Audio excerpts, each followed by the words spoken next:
নমস্কাৰ। ভৰ দুপৰীয়াৰ এই সময়খিনিত মই মোৰ সকলো বন্ধু বান্ধৱীকে স্বাগতম জনাইছোঁ। আশা কৰোঁ সকলোৱে যাতে ভালে কুশলে আছে। ভৰ দুপৰীয়াৰ প্ৰতিটো খণ্ডত মই আপোনালোকক এটি কাহিনী শুনাওঁ। আচলতে এইবোৰ কাহিনী নহয়, আমাৰ সমাজত ঘটি থকা জীৱন সংগ্ৰাম। দেশ বিদেশ ভ্ৰমণ কৰি ভাল পোৱা ল'ৰা এজনে 28খন দেশ ঘূৰি ফুৰি অহাৰ পিছত যেতিয়া নিজৰ দেশতে নৱবিবাহিত পত্নীক লৈ ফুৰিবলৈ গৈ কেৱল হিন্দু ধৰ্মৰ হোৱাৰ বাবেই মৃত্যুক সাৱটি ল'ব লগা হ'ল, তাতকৈ আৰু দুখৰ বিষয় কি হ'ব পাৰে। কাশ্মীৰক ভূস্বৰ্গ বুলি কোৱা হয়।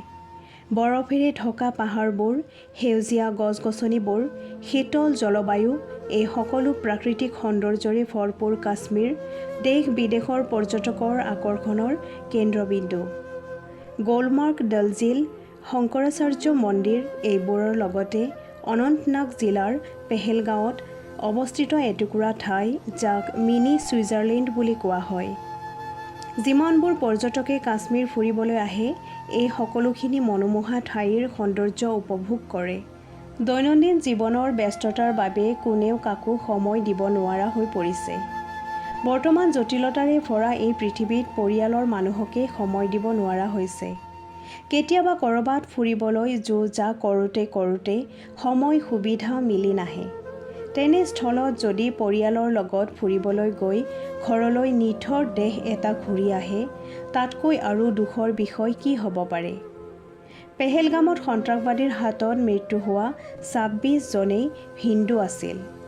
গুজৰাটৰ ভাৱনগৰৰ যতীশভাই পৰমাৰ আৰু তেখেতৰ 17 বছৰীয়া পুত্ৰ স্মিত পৰমাৰৰ সন্ত্ৰাসবাদীৰ হাতত মৃত্যু হয়। যতীশভাই পৰমাৰ এখন চেলুনৰ মালিক আছিল আৰু 17 বছৰীয়া পুত্ৰ একাদশ শ্ৰেণীৰ ছাত্ৰ আছিল। তেওঁলোকৰ সৰু পৰিয়ালটোত কেৱল কাজল-বেন পৰমাৰ জীৱিত আছিল। হাৰিয়ানাৰ 26 বছৰীয়া নৌসেনাৰ অধিকাৰী বিনয় নৰৱাল তেখেতৰ নৱবিবাহিত পত্নীক লৈ ফুৰিবলৈ গৈছিল। সন্ত্ৰাসবাদীয়ে কেৱল হিন্দু নে মুছলমান সুধিয়ে 1 ছেকেণ্ড দেৰি নকৰাকৈ গুলী মাৰিছিল। নৱবিবাহিত পত্নীৰ চকুৰ সন্মুখতে বিনয়ৰ নিথৰ দেহ পৰি ৰ'ল। মহাৰাষ্ট্ৰৰ 6 জন, গুজৰাটৰ 3 জন, কৰ্ণাটকৰ 3 জন, পশ্চিম বংগালৰ 2 জন, মধ্য প্ৰদেশৰ 2 জন, অন্ধ্ৰ প্ৰদেশৰ 1 জন, ছত্তীশগড়ৰ 1 জন, অৰুণাচলৰ 1 জন, বিহাৰৰ 1 জন, হাৰিয়ানাৰ 1 জন, জম্মু কাশ্মীৰৰ 1 জন, কেৰালাৰ 1 জন, উৰিষ্যাৰ 1 জন, উত্তৰ প্ৰদেশৰ 1 জন, মুঠ 26 জন ব্যক্তি সন্ত্ৰাসবাদীৰ হাতত মৃত্যু হয় আৰু প্ৰায় 17 জন ব্যক্তি আহত হয়। মানুহেই মানুহৰ শত্ৰু। দেশৰ বিভিন্ন ঠাইৰ পৰা কাশ্মীৰৰ এই মনোমোহা প্ৰাকৃতিক সৌন্দৰ্য উপভোগ কৰিবলৈ অহা সেই নিৰ্দোষী মানুহকেইজনক মাৰি সেই সন্ত্ৰাসবাদী কেইজনে কি পালে? কেৱল হিন্দু হয়নে সুধি যে মাৰিলে, মানে হিন্দু হোৱাটোই তেওঁলোকৰ ভুল আছিল নেকি?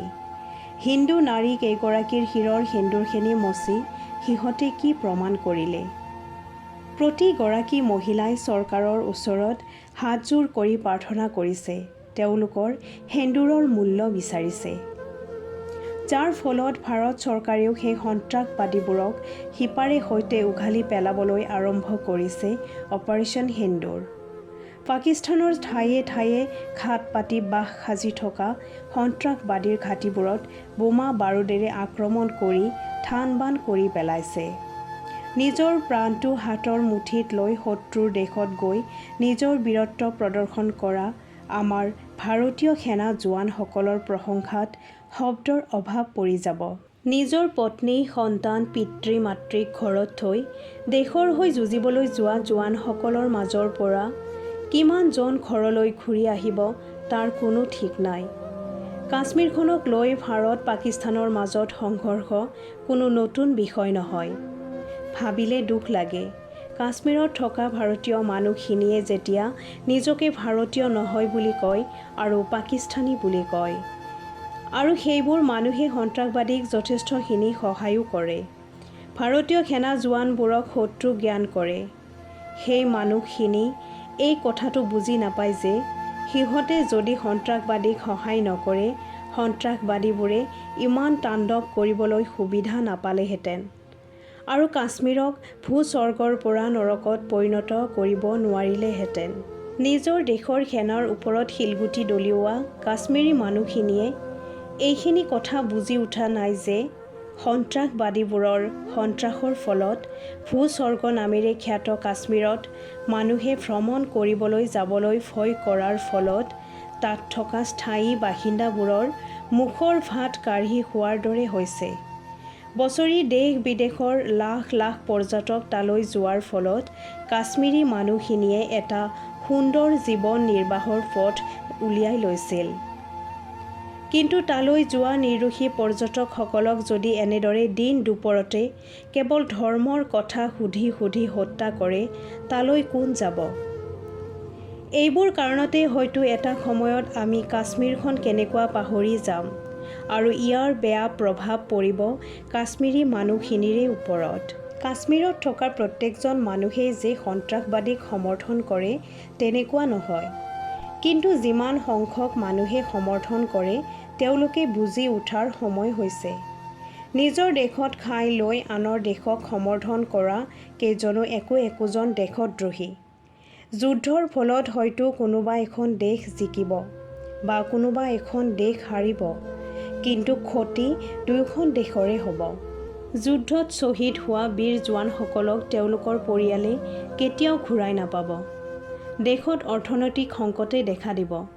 প্ৰতিজন দেশৰ নাগৰিকে ইয়াৰ ভুক্তভোগী হ'ব। আমি প্ৰত্যেকে ভাৰতবৰ্ষৰ নাগৰিক। দেশৰ প্ৰতি আমাৰো কৰিবলগীয়া বহুত আছে। এতিয়া আৰু হিন্দু মুছলিম ধৰ্মক লৈ জাতিক লৈ হাই কাজিয়া কৰি লাভ নাই। আমি প্ৰত্যেকে একগোট হৈ দুৰ্নীতিৰ বিৰুদ্ধে যুঁজিব লাগিব। ভৰ দুপৰীয়াত আজিৰ এই কাহিনীটো ইমানতে শেষ কৰিলোঁ। আশা কৰোঁ আপোনালোকে শুনি ভাল পাইছে আৰু যদি ভাল পাইছে মোৰ চেনেলটো ছাবস্ক্ৰাইব কৰি দিব, লগতে লাইক আৰু কমেণ্টো কৰিব, যাতে আমাৰ সমাজত ঘটি থকা এনেবোৰ সঁচা ঘটনাক কাহিনীৰ ৰূপত মই আপোনালোকক শুনাব পাৰোঁ। ধন্যবাদ।